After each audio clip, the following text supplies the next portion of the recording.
everyone. My name is Amber Reese, and welcome to another episode of the Am Perspective with my co-host. Say your name, Freddie. Say your It's name. so good. How you guys doing this morning?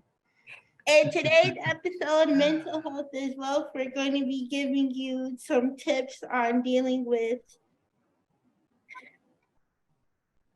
mental health issues with my guest Lindsay Norton, everybody. Yes, good morning.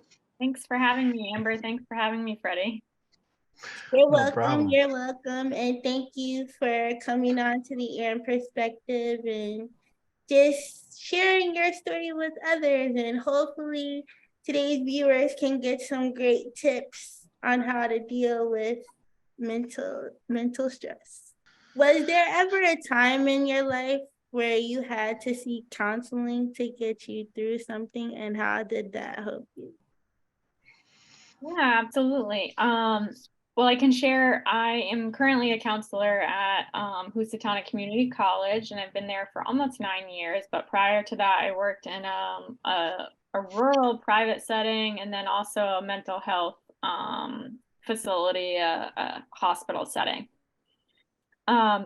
So throughout my time in college, actually, that was one of my first introductions to, or really a first introduction to like mental health counseling. We had counseling on our campus and it was free. And I was finding that time period in my life like really stressful. And as you can attest, that being a student and trying to work and, having relationships. So I sought out our campus counselor, and she really, I attest my like success at my 4-year college to seeking counseling in that first year as a freshman student. And she was helping me really build like a strong foundation to like self-care in the college life, and that was all new to me, so that was incredibly helpful. So you can say that you really learn how to just self-care for yourself during your college days? Yes, yeah, through like the work that we met usually weekly, and she just was helping me like adjust to the new environment, and then also just like how to build a community when you begin in a new school, because that's really important, is like your community and finding your tribe and your connections on campus. So that was a big part of our work together. Well, I can tell you, being a Housatonic alumni, the staff over there is great. The person before you, she was my go-to counselor, and I still bring her up to this day to my other counselor. I'm like, you want to go to know my whole story? Like, this is the person to go to. So, but it's great that the staff is there and everybody's still there. It's just that when I graduated like almost 10 years ago, everybody I know is now retired. So that's kind of the thing now. Yeah, absolutely. So. We're really committed to, our students, and there's a lot that students carry, and they have life, families, work, and classes, and all the pressures that those bring, and all the responsibilities. So I look at myself as a safe place for students, and then also really an advocate for students when they do have challenging times, perhaps with a faculty or friends, and that I'm like a resource for that student so they can navigate, those challenges. So if someone is suffering from a panic attack, what would be some ways that you would help them? And I know this because I've like suffered them almost how many times ever? Twice, 3 times a week. All the time. If you really want me to be honest, I mean, can we get that nearby? It's all the time. It's all the time. Well, I'm glad you can bring some laughter to it, because that's a big part of Oh, it. definitely. I mean, me and Freddie are we're really like the show Laurel and Hardy, if you will. Well, he definitely, and as myself, we definitely keep each other, on the up and up. Some days are harder than others. Isn't that right, Freddie? But Like this week? yes, very, very much so. Yeah. But most importantly, me dealing with, stress and things like that, I try to shake it off with laughter. So I would say laughter is one of my coping mechanisms. Yeah, that's a great outlook. And really that is a great approach to any type of mental health stressor. I would say specifically, some of the strategies I use with my students and prior clients is really building on connecting to the present moment as much as possible. So I have a couple, I call it the circle or square. Find the circle, find the square. So if you look around in a room and first, if you're starting to, breathe, deeply, heavy, and kind of, quickly, and you're accelerating in your heart rate. So part of your nervous system is really dysregulated, right? So looking around the room, I use squares or circles because they're pretty common shapes in a room wherever you are, or even if you are outside. And you just try to identify. So if we're looking at circles, you just try to count and look at all the circles. So that's like a tangible, very simple direction that can bring someone back to the present moment. Although that's not going to really address like the reason of your stress, it's going to at least bring you back to a calm place where we can then address what you are, why you're feeling stressed or what brought you panic. That's one of them that I like. And students have responded really well to that one because it's free and it's something you can do also kind of incognito too. Not everyone's going to notice like, oh, what you're doing, but you can kind of count the squares or the circles.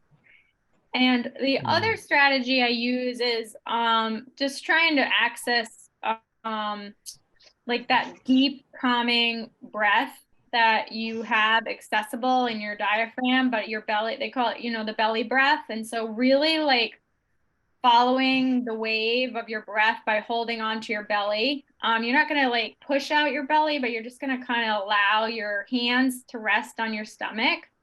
And you're going to feel like the ebb and the flow, almost like a wave. So I have students like visualize a wave, how it comes and it goes and it comes, and you're going to follow that with your breath. And so you're going to use that imagery to bring, again, your nervous system back down, because really that's what's happening is you've gone into fight or flight, right? And so those are two strategies I use. And I just used my belly breath work with a student on Monday, and she wrote me an email yesterday saying like it's been a really, really big help for her.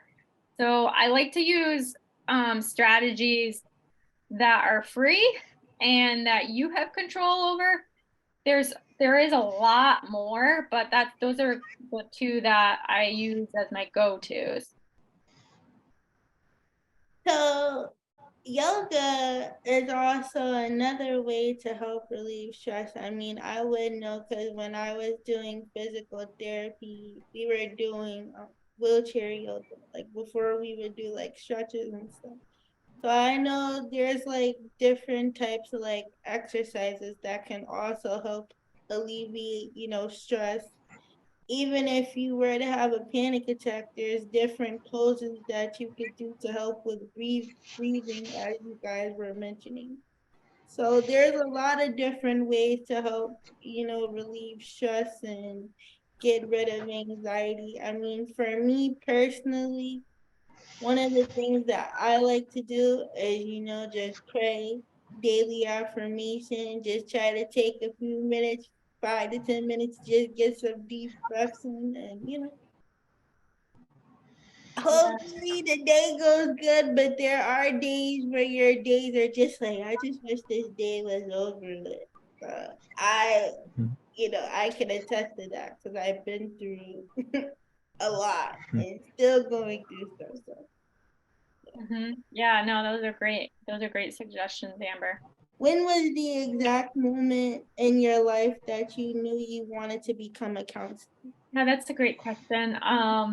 So I had this experience when my grandfather, I was very close with my grandparents, and when my grandfather was dying, he went into a program called hospice, and that allows people to die at home. Or a center if you want, but it's a little bit different than a hospital setting. When my grandfather passed, we had assigned social worker, counselor to us. So most people in hospice get assigned a social worker. And that person was just a little angel. And I just really I looked to her and thought, like, what a really amazing role she plays. So she really helped us as a family navigate his loss. But then all that comes with loss too. There's like, the burial piece and all of the decisions at the end of life that are asked of the family. So she helped us navigate that. And I just thought, I want to do that. So I went and I did my work in social work. And then I went on for my master's degree in social work, which allows me to have a clinical once I reach clinical hours and clinical supervision and take an exam, then that's then the next step into the life of a counselor. And so that's really what kind of put me on the path in the helping profession. And that's beautiful. Like I said, I know what it's like to lose a loved one and, watching that whole process because like I said, for me to be young and to have to watch it, I was strong, but when he passed away, like I said, I just knew when my mom told me, like, yeah, he not coming back. It's like, it breaks your heart. So I know that I feel too well. I think we all can relate in some form or sense, what that feels like. Yeah, absolutely. Grief like is a journey and never leaves you. It's just kind of how you navigate it. What are some general stigmas as to why a person may or may not want to seek out help for their own stress? Yeah, that's a great question. And I experienced that actually a lot at Housatonic because, we have, we're a free counseling center and we kind of say like, why don't more students come? And sometimes, it ebbs and flows too. But I would say there's a couple big pillars that come to mind for me if I like put it into categories. Like one stigma I find with my students at Housatonic is it's cultural. And it's not a cultural practice, especially with my Latina students, that, there's a phrase in machismo, and it's that I've found that population in the students that I seek that they kind of are very hesitant. They said, well, someone told me to come to counseling, but my family doesn't believe in it. And so I would say like cultural is a big part of it. And then also just that your own kind of self self-doubt and like insecurity around it, around either acknowledging it or someone else maybe seeing you, especially if it's something you don't disclose to friends, how you've been feeling. It might be really private, but I also think that connects with cultural too, because in certain cultures, like you don't share your family business. I hear that quote a lot. I know that one too well. Yeah, like this is our family business. It has nothing to do with anyone else. One of my other students said, you don't air your dirty laundry. So those are connecting to the culture in their family or even their heritage or so that's one piece. And I would say, overall we are moving into a really, I think, healthy place with removing stigma and acknowledging like mental health is just as important as your physical health. And I would argue actually more important because the mental health affects your physical health if you are incredibly stressed or, depressed. So then you're not really moving your body or you're not getting great sleep. All those pieces affect you. But I see us moving into a better place nationally in that conversation. I think COVID really like unearthed a lot of mental health challenges. But I still feel like we have a long way to go in the mental health system. There is a lot of stigma with our population, drug and alcohol use, and I think that continues, and the opioid use. And, you know, there's a stigma there that, you know, people say, well, just quit. Well, it's not that easy. So there's so many other factors that are out. Do you feel that depression and anxiety, etc., is just a mindset or not? Yeah, that was a great question. I mean, some people would argue yes. There's like really different schools of thought. I don't. So I look at it as like holistically, and I look at like many different factors that play into, like, if we took depression, for example. So first, history of trauma. When you have someone that's experienced a life trauma, you know, they're more than likely to experience depression or anxiety based on that trauma. So I look at, you know, students. If Have you heard of the ACEs? It's a test, not a test, excuse me. It's like a survey, and it's indicators of any type of stress that a child might have experienced in like adolescence. No, I haven't heard of that. Yeah, it's like a national program, not a program. It's a national exam, or excuse me, not an exam, because exams, I'm thinking, because we're about to enter exams at college, but it's the American I'm trying to look at who actually puts the test out, but it basically indicates like levels of child trauma. And so they found that students that have experienced, you know, any of those indicators, that they're more likely to have, you know, depression or anxiety. But it's a pretty interesting questionnaire. I guess they would call it a questionnaire, but it stands for the Adverse Childhood Experience. They call it ACEs for short. But I recommend checking it out. So that kind of connects to like, that's not necessarily a mindset. It's based on their experiences as a child. I think that some, you know, also like your physical health, and how you physically take care of yourself is a big part of that. So we do know that, like, I call it the vitamin N, but vitamin nature and being outside is really helpful for your nervous system. So could that contribute to a more positive mindset? Absolutely. And I do know that, you know, your brain is malleable, so it changes. And we've done a lot, when I say we, like the field of neuroscience has done a lot of work on neuroplasticity. So it's like your brain can change basically.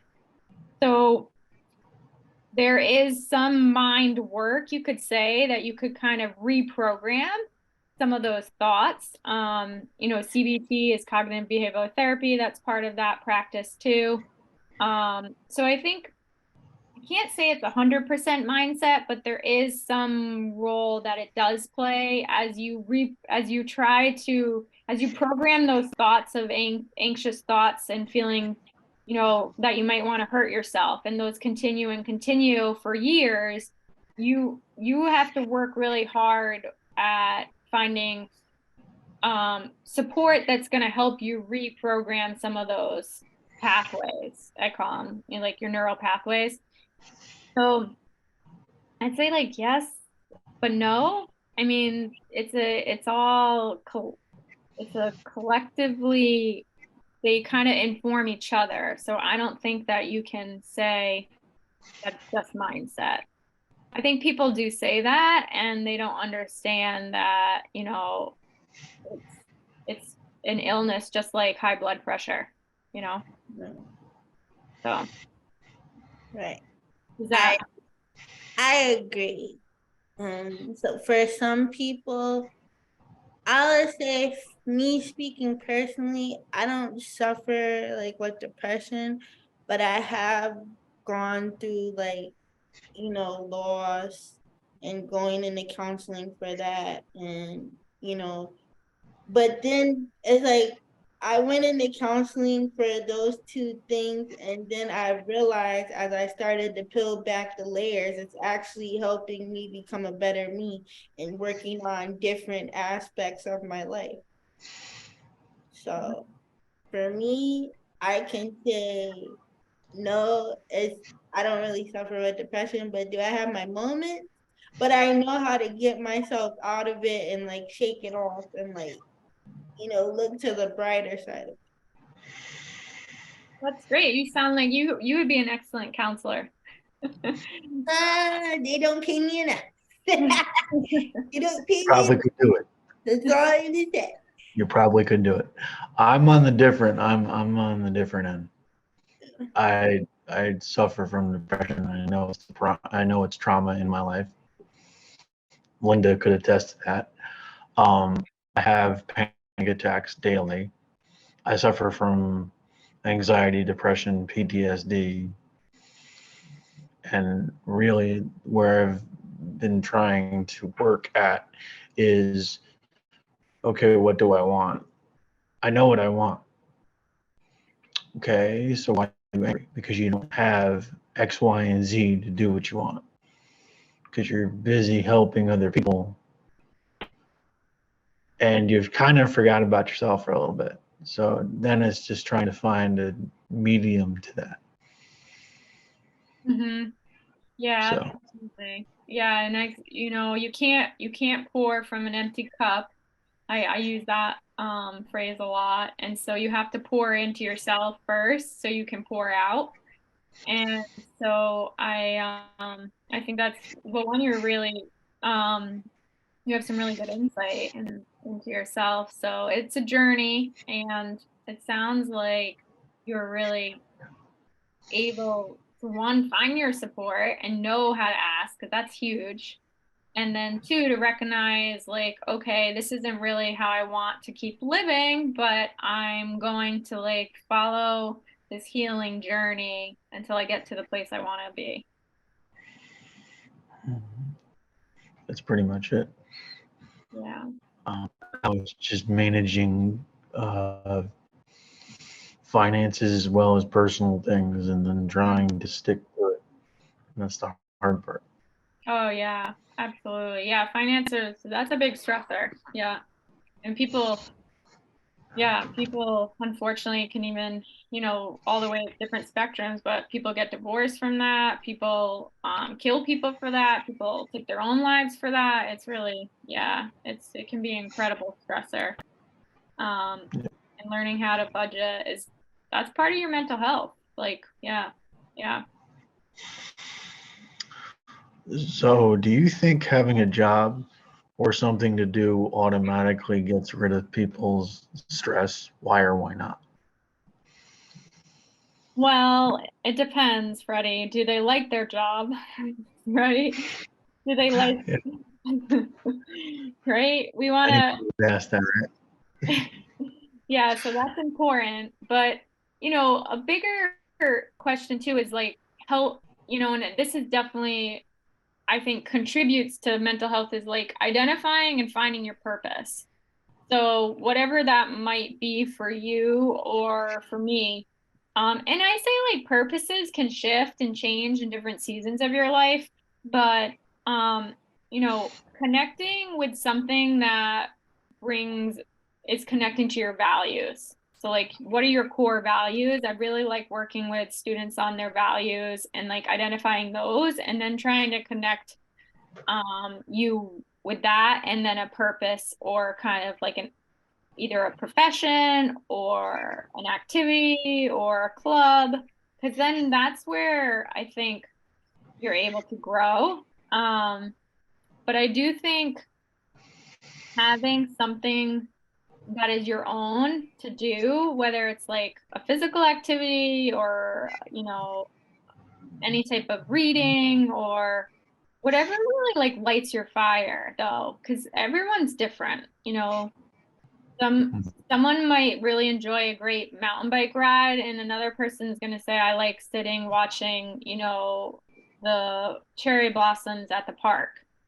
So I find that whatever a student can connect with that is their purpose or a value that will help lead them to their purpose.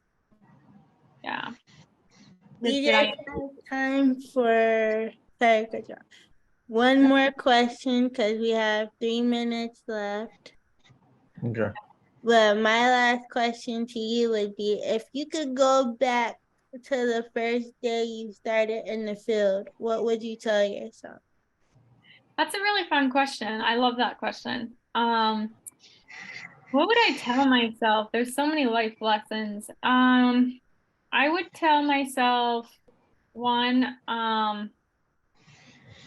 not to be so serious.